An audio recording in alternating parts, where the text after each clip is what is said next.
The first time Lieutenant Riker stepped aboard the Vanguard, he nearly laughed. The hull was scuffed with old battle scars no one had bothered to patch properly. The crew?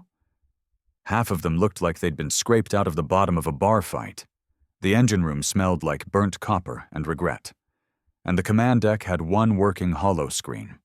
One. It was supposed to be a supply ship, downgraded from an old gunship design that never performed well to begin with. Command reassigned it to the outer belt patrols, basically exile. Everyone who boarded the Vanguard knew what it was. A joke, a punishment, a place where careers went to die quietly. Riker didn't laugh long. Not after he met Captain Darnell. "Welcome to the last coffin in the fleet," Darnell said, not bothering to shake hands. His face was all hard lines and a deep, jagged scar that disappeared into his collar. "You're here because someone up top thinks you're either dangerous or expendable. I don't care which. You follow orders, or you find out why people stop laughing about this ship." That was his introduction. No ceremony, no ranks thrown around, just a warning wrapped in gravel and cigarette smoke. Riker didn't like the man, but he respected him. Fast. Within 3 days, he saw why Darnell still had command, and why the crew, rough as they were, ran like a tightly wound machine. They were misfits, yes, drunks, criminals, dropouts. But they were loyal, not to the fleet, to Darnell, and maybe to each other. Their mission was routine. Patrol the edge of Sector 9, near the Helion Drift. Smugglers, maybe a rogue AI or two. Nothing serious, or so Command said. But that was before the ghost signals started. It began with a transmission, no sender tag, no encryption, just static laced with voices, whispers, screams, and coordinates that led nowhere. Then a drone scout they launched came back in pieces, its memory core wiped. Then their engineer, Cross, slit his wrists in the reactor room and left behind a log where he swore he saw something crawling inside the ship's walls. No one believed it, until someone else went missing. Then another. The crew grew tense. People stopped joking about the Vanguard. They started locking their quarters from the inside. Darnell ordered double shifts and kept the ship in blackout mode, drifting silent through space. Riker tried to make sense of it. He pulled old reports, found mentions of other ships that passed near the drift and disappeared. Most were written off as pirate hits or engine failure. But the logs told a different story. Signals, malfunctions, madness, all of them too close to where they were now. Then came the day they picked up something big. Mass displacement, high EM readings, 20 clicks off the port side. Darnell ordered red alert, weapons hot. But they saw nothing, until it uncloaked. It wasn't just a ship. It was massive, ugly, built like a floating fortress with spines like bones and a hull that looked grown, not forged, not human. It moved like it knew they were afraid. And it didn't fire.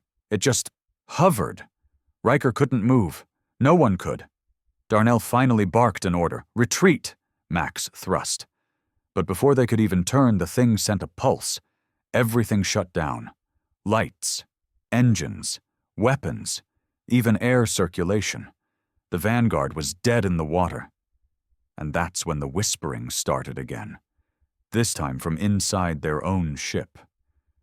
Riker sat in the dark, frozen in his chair, heart pounding so loud he swore it was echoing off the walls. The command deck was cloaked in silence, only broken by shallow breaths and the occasional pop of overheated wiring. The pulse had fried everything. Even emergency backups were dead. A warship built to withstand full-scale combat had been taken offline in one move. And that wasn't what scared him the most. It was the voices. Software too soft. Coming from every direction and none at all. Whispers that didn't match the faces in the room. Whispers speaking his name. "Riker." He turned, fast. No one was behind him. Across the room, Captain Darnell stood, unmoving. His eyes locked on the blank holoscreen like it might flicker back to life if he stared long enough. Riker knew that look, shock camouflaged as thought. The crew looked to Darnell like he was God in a storm, but right now, even God was out of answers. "Manual resets," Darnell finally said. "Get to the core. Pry it open if you have to. I want lights and comms. Move." The crew scrambled. Riker joined them, down the pitch-black halls, gripping the wall rails for guidance. Flashlights had to be hand-cranked. No power. The corridors felt tighter than usual, like the ship itself was breathing, shrinking. He caught himself glancing over his shoulder more than once. When they reached the core access, they found the door open. That was problem 1. Problem 2. The engineer assigned to maintenance, Simmons, was already inside. Problem 3.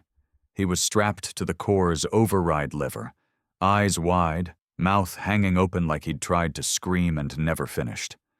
Burn marks spiderwebbed across his skin, veins black and pulsing unnaturally. Riker's stomach flipped. "What the hell?" someone whispered behind him. Darnell arrived seconds later, scanned the scene without flinching. "Get him down," he ordered. "Reset the core. We need the ship breathing again." "Sir," Riker said quietly, "we don't know what killed him." Darnell's voice dropped like a hammer. "We're already dead if we stay in the dark. Move." The reset was manual, dangerous and slow. They pried Simmons off the lever, laid him out, and Riker took his place, turning the override key with shaking hands. The hum of power returning was faint, fragile, but it worked. Lights flickered, consoles buzzed. A low whir crept back into the halls like a dying breath caught again. But as the systems rebooted, the ship's internal logs auto-synced and projected the last 90 seconds of Simmons's life on a nearby monitor. They all watched in silence. Simmons was working. Alone. Nothing unusual, until the shadows started moving. Not cast shadows. Actual shapes, flowing along the walls like oil made of muscle. They wrapped around him, slipped under his skin, and he convulsed once, then stopped moving altogether. The recording cut off with the whispering. Darnell stood there, jaw clenched. "Delete that footage. No one outside this room sees it." Riker stared at him. "Sir." "Delete it." Riker obeyed, but the image wouldn't leave his mind. The ship powered back up fully within the hour. Weapons systems were offline, fried beyond immediate repair. Engines came online with a sputter. Life support stabilized, but no one felt safe. And the alien ship? Gone. Vanished without a trace, like it had never been there. But something had stayed behind. Crew members started reporting strange dreams. Some claimed they saw things in mirrors that weren't reflections. One gunner swore he woke up to find handprints on the inside of his bunk, too large to be human. Darnell kept them quiet, threatened disciplinary action for spreading panic. But fear has a way of leaking through steel. By the third day, the ship lost another crew member. No alarm. No breach. Just missing. Vanished from the mess hall in the middle of his meal. And then the whispering started again. Only this time, it was coming from the ship's own intercom system, broadcasting to every room. It said just one word, over and over. Remember. The crew didn't laugh about the Vanguard anymore. They didn't call it a joke. They whispered a new name behind closed doors. Riker didn't sleep that night. Not because of the whispers, not even because of the missing crewmen, though both chewed at the edges of his sanity, but because something had shifted in the ship's air. It was heavier now. Dense, like breathing through gauze. You didn't notice it right away, not until your lungs felt sore like you'd been running when you hadn't moved an inch. He spent the night pacing the deck, watching old surveillance footage like it would change. It never did. Simmons's death looped in his head even with the screen off. Around 0400 hours, Darnell walked in. He didn't announce himself, just lit a cigarette and stared out the viewport like he was waiting for hell to show its face again. "They're cracking," Riker said quietly. "They should be," Darnell replied, exhaling slow. "That's what happens when you realize you're not the predator anymore." Riker studied him. "You've seen this before." Darnell didn't answer right away. His face was stone, but something flickered behind his eyes, like memory trying to claw its way out. He finally spoke, voice lower than usual.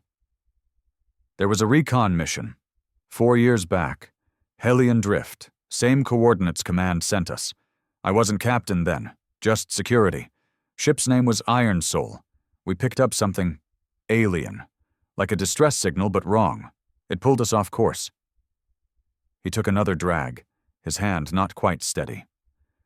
"We found wreckage, not from any human fleet, organic metal or something like it. The crew started losing their minds, one by one, talking to voices, seeing things. A week later, the ship went dead.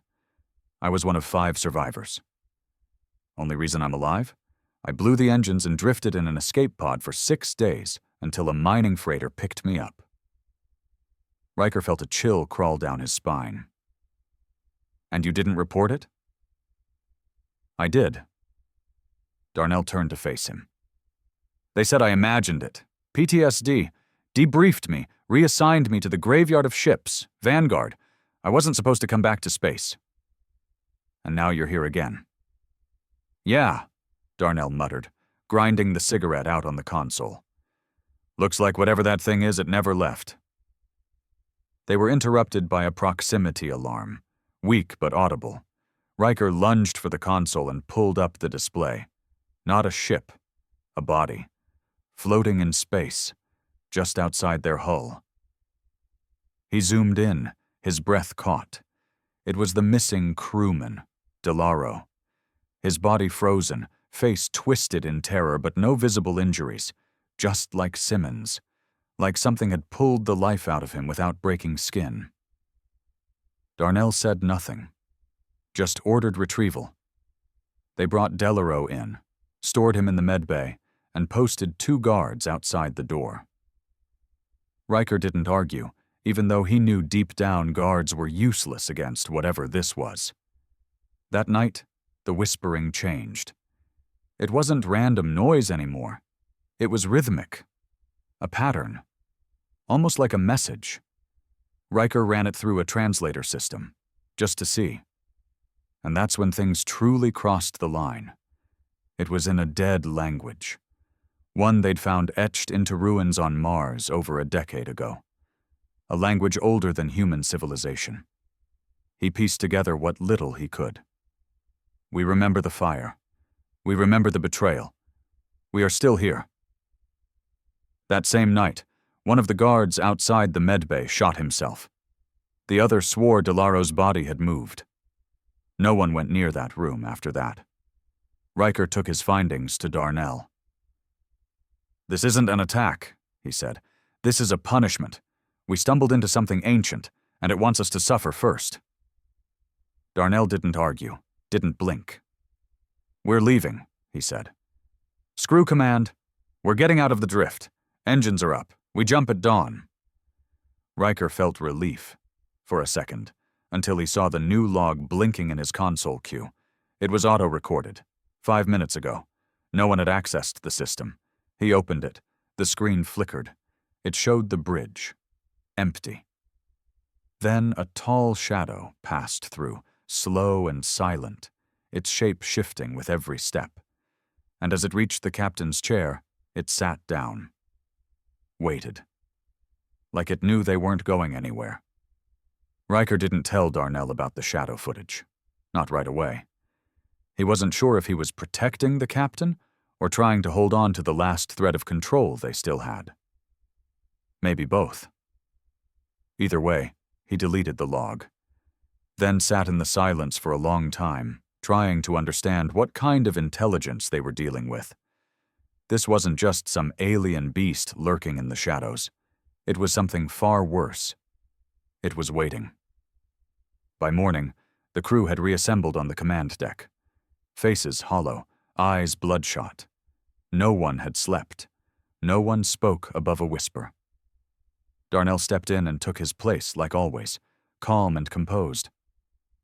"Jump sequence initiated," he said, nodding at the helm.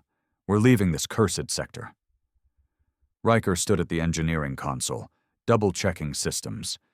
The jump drive was humming, charged and ready. They were minutes away from punching through the drift and getting the hell out. Then the lights flickered again. Not just a stutter, more like a heartbeat. The ship itself seemed to breathe, and with every pulse, something in the walls groaned. Metal shifted. Not from stress, like it was rearranging. The nav officer froze. "Sir, the coordinates. They've changed." Darnell stepped forward. "What do you mean they've changed?" "I locked in earthbound trajectory. Now it's rerouted, deeper into the drift." Riker looked over the shoulder. She was right. The coordinates were not just different. They were encrypted, impossible to override. The ship had locked them in, and worse, it had engaged the jump countdown. "This isn't possible," Riker muttered. "That system requires manual clearance from the captain's console."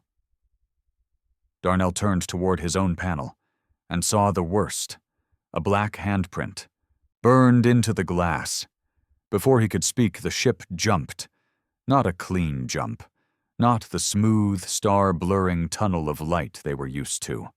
This felt like being pulled through teeth.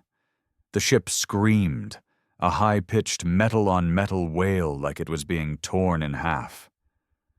The crew clutched their ears. Lights strobed violently, and just before blackout, Riker saw the view screen split open like a wound in the fabric of space. And something looked back. When he woke up, the bridge was empty. No alarms, no sounds, just cold. He staggered to his feet, his vision swimming. He wasn't injured. No blood. But something felt off. His balance, his breath. The air was too thin. He tried the comms. Nothing. The panel was powered, but it responded like it was disconnected from everything else. He moved down the hall. No crew, no movement. The doors to medbay hung open, creaking.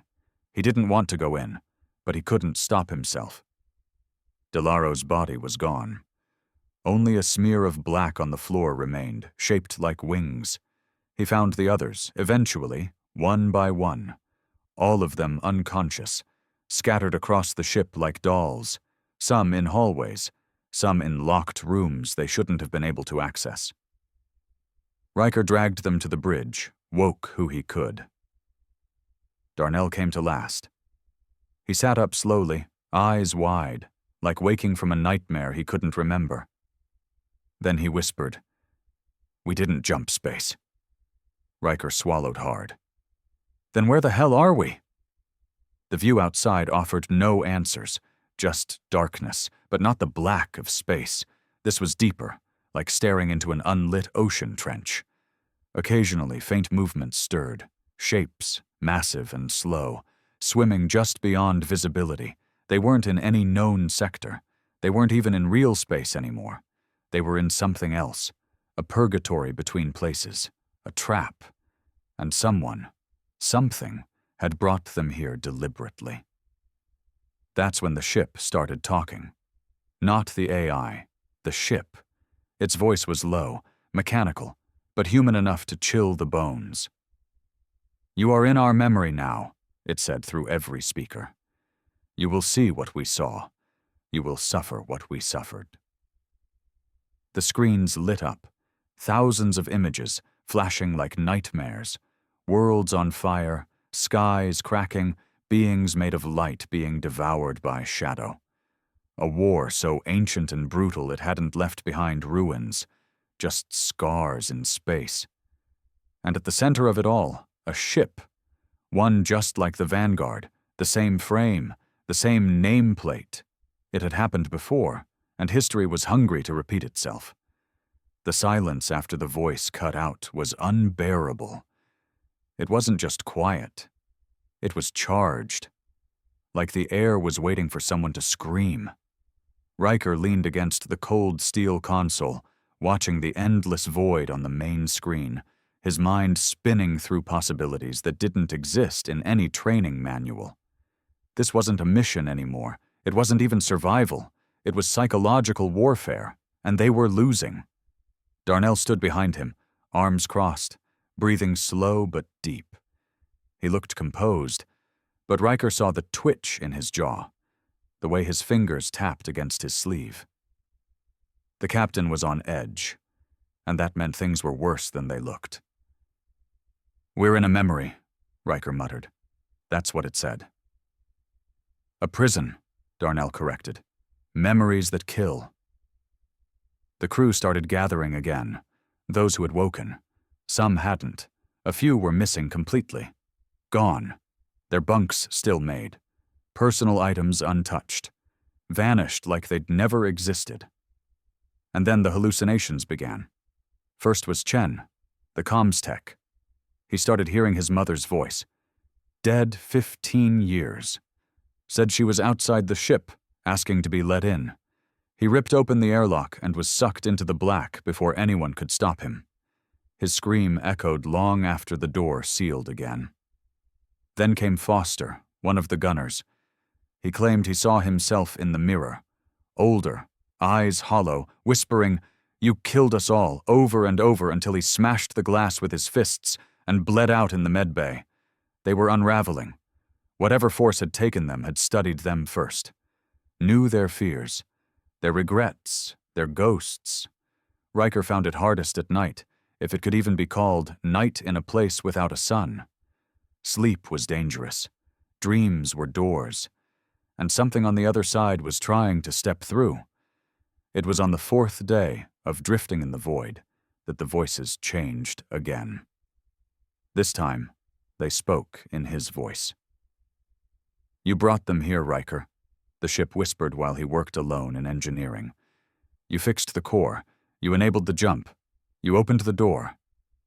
He clenched his teeth, slammed the panel shut, and stormed to the bridge. Darnell was there, eyes bloodshot, stubble thick on his jaw. He looked like he hadn't slept at all, and he probably hadn't. "We have to destroy the jump core," Riker said without preamble. "It's the only thing that connects us to this, whatever this place is." Darnell raised an eyebrow. "And trap ourselves here permanently?" "We're already trapped," Riker snapped. "At least if we kill the tether, maybe they can't pull us deeper." There was a long silence. Darnell finally nodded. "Prep charges.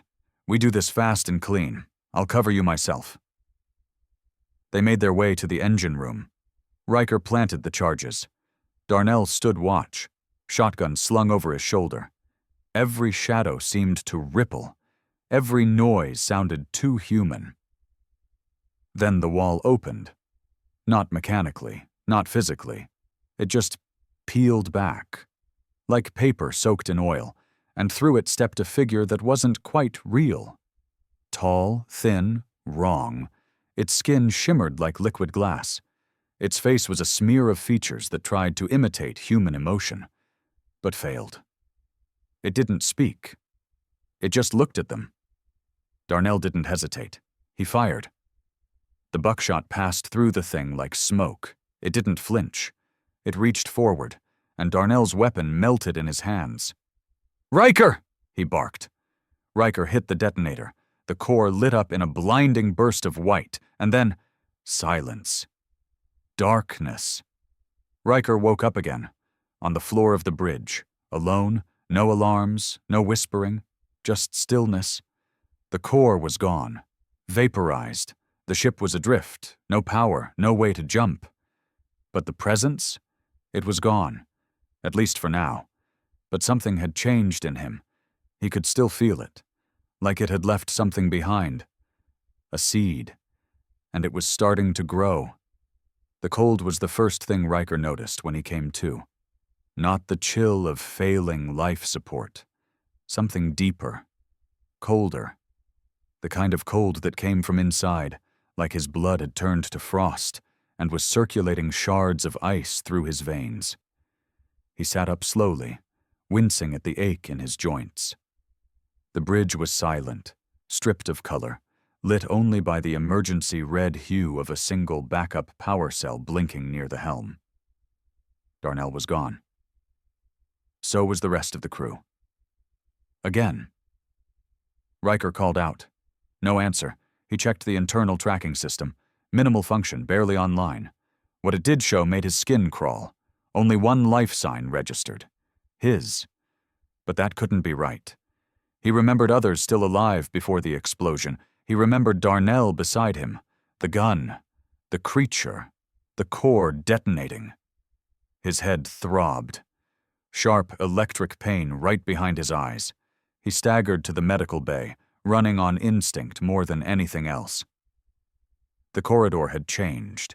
It was longer than before, slightly warped. The floor dipped in places that should have been flat. Lights flickered in rhythm with his pulse, and shadows curved around corners like they were watching him. Inside medbay, the walls pulsed. That was the only way to describe it. The metal flexed like skin. Breathing. Alive. He stumbled back, bile rising in his throat. Whatever was inside the Vanguard, it was no longer just on board. It had merged. The ship wasn't possessed. It was becoming. He forced himself to the equipment cabinet, found a med scanner, and pressed it to his own temple. The results confirmed his worst fear. Foreign cells. Not mechanical. Not bacterial. Something else. Growing in his nervous system. Latching to the base of his brain stem, feeding on memory, emotion, thought, a parasite that lived in the mind but shaped the flesh. He fell to the floor, breathing hard, hands trembling. That thing didn't just touch him during the core blast. It infected him, and if he didn't find a way to stop it, he'd become one of them, whatever they were. His comm crackled. It shouldn't have. Power was out. But a voice cut through. Riker, you can still choose. He froze. It was Darnell, weak, faint, but unmistakable. Where are you? Riker barked, stumbling to his feet. Below deck. Engineering. I'm hurt. It's still here. The signal cut. Riker didn't hesitate. He ran, down past level 3, past the mess hall now overtaken by black vines like veins through steel. Past crew quarters where the walls had eyes, real, blinking eyes watching him as he passed. He reached engineering. The door was partially open, flickering. He stepped inside and froze. Darnell was there, barely recognizable. His face was intact, mostly, but half his body was encased in some kind of black crystalline growth, rising like armor or fungus. His right eye glowed dimly with that unnatural shimmer. Riker, he said hoarsely. They're inside me, but I fought it. Long enough to get you here? Riker swallowed hard. What is this? A test, Darnell wheezed. This ship, this place, we weren't supposed to survive it. We're part of something ancient, a memory that infects, spreads through fear, through guilt. You resisted. That's why it hasn't taken you completely. Riker shook his head. I'm already changing. You have one shot, Darnell said. You can end it. Burn the ship from the core, down to the bones. There's a backup reactor in the armory. Manual override. But once it goes, there's no escape. What about you? I'm already dead, Darnell said, his voice a rasp. I'm just borrowed time. Riker stepped forward, hesitant, but Darnell raised a hand. No closer. It can jump. It's looking for a new host. You get too close, it takes you. Do what I couldn't. Riker nodded. No salute, no goodbye. Just a silent promise in his eyes. He turned and ran. Behind him, Darnell whispered one last thing. Make it remember why humans are feared. Riker didn't look back as the door sealed behind him. He couldn't afford it. He didn't want to see what the infection would do to Darnell once it realized it had failed to take him. There was a finality to that last look in the captain's eyes, defiant, broken, but still human. A man who had made peace with dying, so long as it meant someone else got to live. He sprinted toward the armory. The ship groaned beneath his feet like it resented his movement. The halls bent more now, subtle curves in what should have been straight paths, a geometry that twisted like logic unraveling. The lighting pulsed irregularly, syncing with the surge of something alive behind the walls. The infection wasn't hiding anymore. It wanted him to know it was awake. When he reached the armory, it wasn't locked. That was the first red flag. The second was the floor. It was covered in black residue, tar-like, slick, and veined with a dim red glow like veins pulsing under diseased flesh. He stepped over it carefully, eyes locked on the storage unit that housed the backup fusion core. It was still intact. For now. He activated the override panel. Manual ignition only, just like Darnell said. 15 minutes until total detonation. Once it started, nothing could stop it. He was about to engage the sequence when a voice whispered behind him. "You don't have to die." It was his own voice. He turned slowly. Standing in the shadows near the door was himself. Same uniform, same face. But the eyes, those weren't his. They shimmered like oil and fire. The imitation stepped forward, movements too smooth to be natural. "We've seen inside you, Riker. The guilt, the regret, the failure," it said. "You don't have to carry it. We can take it away. Make it painless."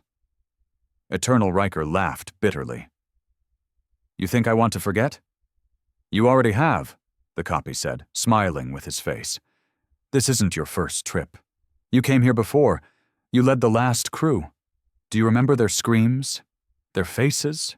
Their trust in you?" Riker staggered back.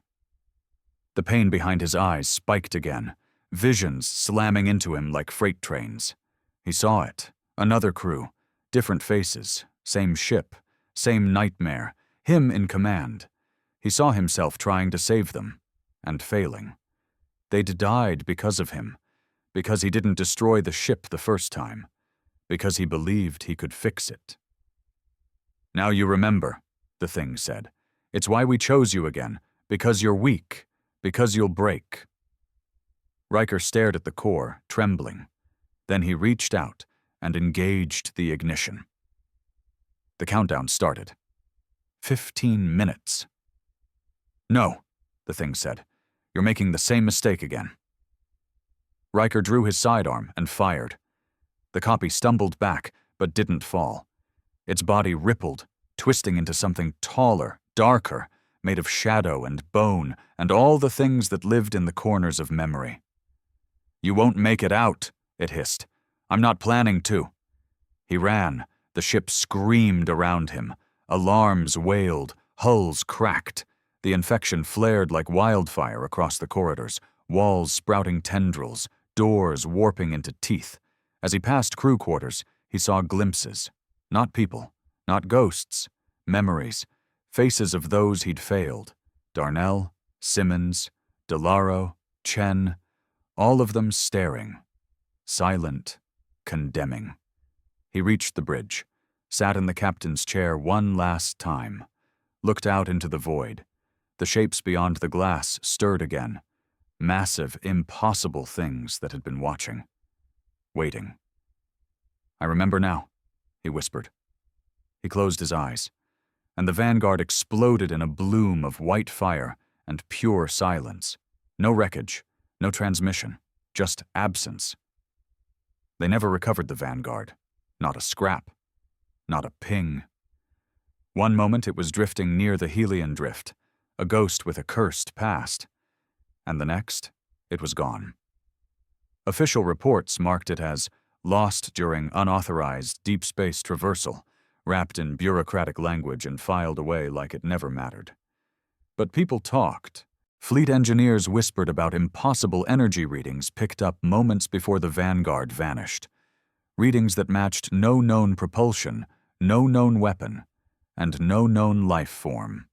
Black box files from deep space satellites caught static-laced echoes, voices layered over voices, looping the same words in dozens of dead languages. "We remember. We are still here." Command ignored it, publicly at least.